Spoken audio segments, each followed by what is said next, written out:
Hello everyone, आप सभी का बहुत बहुत स्वागत है मेरे चैनल लव स्टोरी टेलर पे। और आज मैं आपके साथ गाइस हमारी स्टोरी शैंगन स्टोरी बाय मिस्टेक का नेक्स्ट पार्ट लेके आए। चलिए उसे शुरू करते हैं।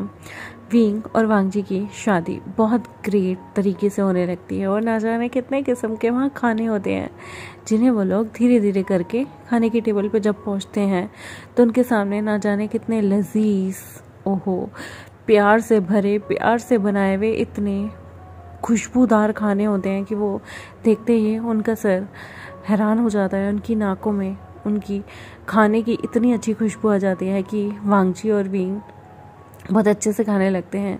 वांग जी के सिर पे अभी भी वेल थी, लेकिन वो वेल के अंदर से भी ठुसा ठुस खाया जा रहा था और वो आराम से बड़े प्यार से उन खानों को, उन दावतों को कंप्लीट करता है और खाने को बहुत प्यार से खाता है। और उस भोजन को खाने के बाद उसे जो हमारे डीमंस होती हैं ब्यूटीफुल सी, वो आती हैं और वांग जी का हाथ पकड़ के उसे उसके रूम की तरफ ले जाती हैं। उसके रूम में जाते हुए वांग जी के हाथ में अभी भी उसकी ड्रेस में वो साल्व पड़ा था जो कि उसे फर्स्ट नाइट के लिए दिया गया था। उसके मन में वो एरोटिक पिक्चर के अजीबोगरीब से सीन चल रहे होते हैं और उसका मन कर रहा होता है कि इस मोमेंट से तो एटलीस्ट उसे भाग जाना चाहिए। क्या वो कहीं भाग जाए? मगर अगर वो भाग गया तो उसका पूरा क्लैन कहीं ना कहीं वाइप आउट कर देगा। ये जो डीमन किंग है विभूषण, कहीं उसे लगेगा कि शायद उसके अंकल की वजह से ऐसा कुछ हुआ है। तो खतरे से डरते डरते वांग जी अपने रूम तक पहुंचता है और रूम में जाने के बाद वो सबसे पहले क्या काम करता है, वो सबसे पहले अपने जो बेड होता है उसके बीचों बीच सराने लगाता है और सराने लगा के वो सराने के इस पार बैठा होता है। और सराहना लगाने के बाद वो जैसे ही अपने बेड पर बैठा होता है तब वहाँ पर थोड़ी देर बाद विंग आता है। विंग वहाँ पर आता है और उसके लिए बहुत सारी शराब और खाने पीने की चीज़ें भी लाता है। विंग जैसे ही कमरे में आता है वांग जी कहता है फटाफट से वेल उठाओ। विंग को लगता है शायद वांग जी से वेट नहीं हो रहा अपने शादी को कॉन्ज्यूमेट करने के लिए, और विंग जो है वो फटाफट से वांग जी की वेल उठाता है। वांग जी की वेल हटाने के बाद वांग जी उसे कहता है कि चलो फटाफट से मेरे बाल खोल दो। विंग को लगता है शायद वांग जी बहुत ज़्यादा सुपर एक्साइटेड हो रहा है, तो वो कहता है इतनी भी क्या जल्दी है। वांग जी कहता है चुप करो, मेरे बाल खोलो, मुझे बहुत दर्द हो रहा है ये सब पिन लगा के। विंग समझता है ओह तो ये एक्साइटमेंट नहीं, पिन का दर्द है, और वो बेचारे वांग जी की एक एक करके सिर में से सारी पिन निकालने लगता है और धीरे धीरे वांग जी के जो हैवी हैवी आउटर रोब्स थे उन्हें भी निकालने में हेल्प करता है ताकि वांग जी थोड़ी सी चैन की सांस ले सके। उसके बाद जब वांग जी सिर्फ अपने इनर रोब में होता है वो अपने जूते हवा में फेंकता है और जहाँ पर उसने एकदम गोल गोल सराने लगा के एक पूरी की पूरी दीवार क्रिएट कर दी थी अपने और विभूषण के बीच में, वो दूसरी साइड जाता है रोल करके और पिलो के उस पार सो जाता है। विंग कहता है ये क्या कर रहे हो तुम, आज हमारी सुहाग रात है। वांग जी कहता है बट मैं अभी प्रिपेयर नहीं हूँ और अगर तुमने मुझ पे फोर्स किया तो अच्छा नहीं होगा। मैं वापस अपने दुनिया में चला जाऊँगा, मैं लैंडसेट वापस चला जाऊँगा अगर तुमने मुझे फोर्स किया तो। विंग कहता है पर तुम्हें तो पता ही है शादी का मतलब क्या होता है। तो वो विंग को कहने लगता है मतलब अब तुम मुझ पे ज़ोर ज़बरदस्ती करोगे, और वहाँ पर वो ज़ोर ज़ोर से रोने के ड्रामे करने लगता है। वो कहता है तुम मुझे यहाँ इसलिए लेके आए कि तुम मुझे सता सको। मेरे साथ वो गंदी गंदी, मैंने वो सारी पिक्चर्स देखी हैं जो एक अल्फ़ा ओमेगा के साथ करता है, तो मेरे लिए तुम मुझे यहाँ पर इसलिए लेके आए हो कि तुम मेरे साथ वो गंदी गंदी हरकतें कर सको। बिल्कुल भी नहीं, सोचना भी मत। मैं तुम्हें अपने अंकल से कह के तलाक दे दूंगा अगर तुमने ये सब सोचा भी। मैं अभी उन चीज़ों के लिए तैयार नहीं हूँ, तो शादी और सुहागरात का बिल्कुल मत सोचना। वांग जी फटाफट से अपने ऊपर कंबल कसता है और कहता है ये हमारी लक्ष्मण रेखा है, तुम आज के बाद मेरी एरिया में नहीं आ सकते, सोते समय भी नहीं, और इस पर पैर भी नहीं रख सकते इस सराहने पे। ये इतना एरिया मेरा है और उतना एरिया तुम्हारा है, और अगर खबरदार जो आज के बाद आने के बाद रूम में तुमने मेरे एरिया में आने की या घुसने की कोशिश भी की तो वो दिन हमारी शादीशुदा ज़िंदगी का आखिरी दिन होगा, क्योंकि मैं अभी कंफर्टेबल नहीं हूँ। विंग भी समझ आता है कि अगर उसका ओमेगा हस्बैंड कंफर्टेबल नहीं है तो उसके साथ ज़ोर ज़बरदस्ती तो नहीं की जा सकती। तो वो कहता है ठीक है, जब भी फ्यूचर में तुम्हें ठीक लगे हम लोग तब कंज्यूमेट कर लेंगे, लेकिन प्लीज़ कम से कम मुझे अपने आप को हक करके तो सोने दो।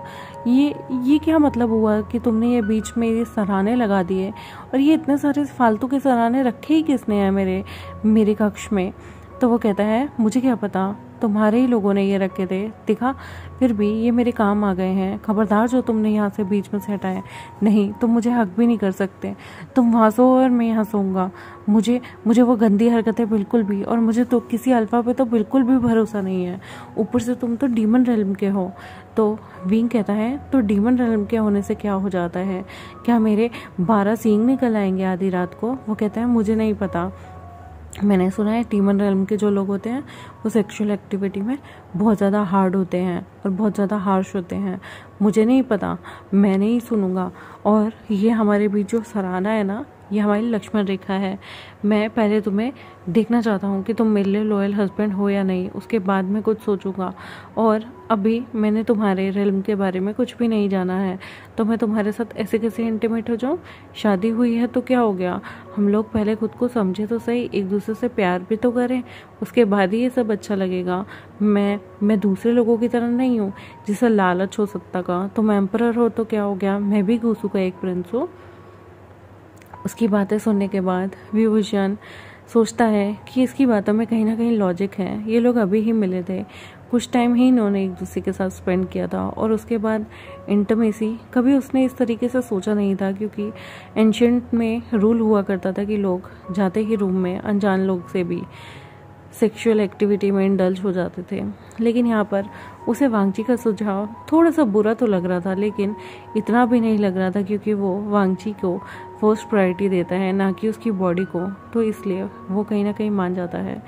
पूरी रात वांगची को भी नींद नहीं आती, वो दूसरी साइड मुँह करके मच्छर मार रहा होता है, और यहाँ पर विंग भी वांगची की पीठ को देख रहा होता है, और वो मन में सोचता है ये कितना क्रूअल है, ये कितना बुली करता है मुझे। पहला ओमेगा है जो इस डीमन रेल के एम्परर को बुली कर रहा है सच में, लेकिन ये कितना क्यूट भी है और आदर्शवादी भी है। मुझे इसकी यही भोलापन तो अच्छा लगता है। अगर इसकी जगह कोई और होता ना, तो मैं तो कभी उसके रूल नहीं फॉलो करता, लेकिन ये एकदम फैक्ट बात करता है। थोड़ा सा अजीब है, पागल है, लेकिन जैसा भी है ये मेरा है।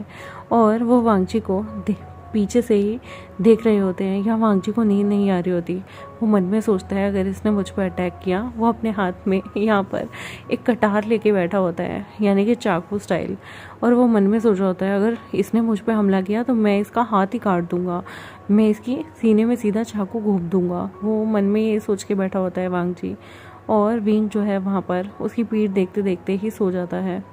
वांगजी थोड़ी देर बाद जब उसे नींद नहीं आ रही होती, करवट चेंज करता है, तो वो देखता है कि विंग सो चुका है। वो सोचता है थैंक गॉड ये सो गया। और जैसे ही वो देखता है कि विंग सो गया, अब वो चैन के साथ सो सकता था, क्योंकि उसकी इज्जत पे अब कोई खतरा नहीं था। लेकिन उसे वो चांदनी रात में विंग कितना खूबसूरत लग रहा होता है। वो विंग के चेहरे पे हाथ फेरता है और कहता है तुम सच में बहुत ब्यूटीफुल हो, लेकिन तुम्हारे ब्यूटीफुल होने से इसका मतलब ये नहीं मैं तुम्हारे आगे सरेंडर कर दूंगा। और वो फिर से उसकी तरफ देखते देखते ही उसके चेहरे को पूरी रात में चांद की रोशनी में वो सो जाता है। वांगजी को पता ही नहीं चलता कब वो सो गया। ऐसे ही सुबह दरवाज़ा खड़खड़ाते हैं लोग और उनकी नींद को ख़राब कर देते हैं। दोनों के दोनों ओमेगा और अल्फ़ा विंग वांगजी उठते हैं। उनकी अभी भी नींद, वांगजी तो वैसे भी बहुत लेट सोया था ये सोच के कि कहीं विंग उसकी इज्जत पे हमला ना कर दे, तो वांगजी को तो वैसे भी अभी और नींद आ रही होती है। और यहाँ पर जो हमारा विंग होता है ना, उसे सेक्ट के कार्यभार भी संभालने थे, तो वो आराम से नहाता धोता है, तैयार होता है और सेक्ट के लिए निकल जाता है। और वो वांगजी को कहता है कि तुम आराम से खाना खा लेना, मुझे एम्परर होने के नाते बहुत सारी ड्यूटीज़ भी पूरी करनी है। मैंने तुम्हारे लिए 2 डीमन रेल्म की सबसे खूबसूरत सुंदरियाँ अपॉइंट कर दी हैं एज अ सर्वेंट। वो तुम्हें सारी चीज़ें बता देंगी, और वो डीमन रेल्म की सबसे सुंदर प्यारी डीमंस हैं, डेविल्स हैं, तो आई होप तुम उन्हें भी बहुत अच्छे से ट्रीट करोगे। वांगजी कहता है सुंदर प्यारी डीमंस हैं, तुम मेरे साथ सुंदर प्यारी डीमन क्यों चाहते हो? मतलब तुम चाहो तो नॉर्मल भी रख सकते हो। क्या तुम्हें अपने आसपास ब्यूटीफुल डेविल लड़कियां देखने का बहुत ज़्यादा शौक है? तो विंग कहता है ऐसा कुछ भी नहीं है, बस जो डीमंस होती हैं वो उन्हें सज धज के रहना बहुत पसंद होता है, इसलिए तो मैंने उन्हें तुम्हारे लिए अपॉइंट कर दिया है कि वो तुम्हारी हर चीज़ में, मेकअप से लेकर हर चीज़ में मदद कर दिया करेंगी। और ड्रेसअप में भी, यहाँ के ड्रेसअप तुम्हारे घूसू लैन की तरह सफ़ेद बिना रस वाले कपड़ों के नहीं होते, यहाँ पर कलरफुल है, क्योंकि ज़िंदगी भी एक कलरफुल है। ज़िंदगी में भी जब तक रंग ना हो मज़ा नहीं आता।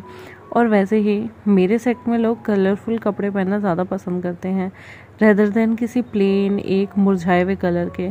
तुम्हारा वाइट कलर तो देख के ऐसा लगता है जैसे कोई सोरो का प्रतीक हो, यानी कि दुख का प्रतीक हो।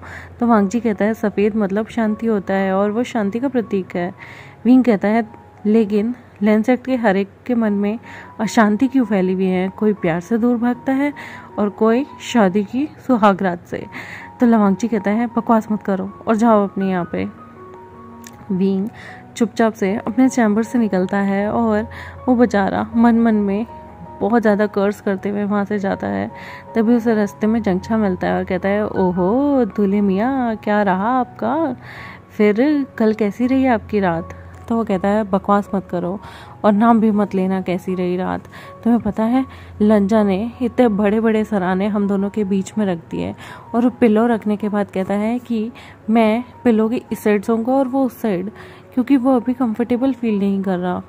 मैंने कभी नहीं सोचा था एक डीमन रेल्म के एम्परर की जो सुहागरात है वो इस तरह जाएगी कि उस बेचारे को अपनी सुहागरात पे अपने हस्बैंड की पीठ तक को हक करने को नहीं मिलेगा।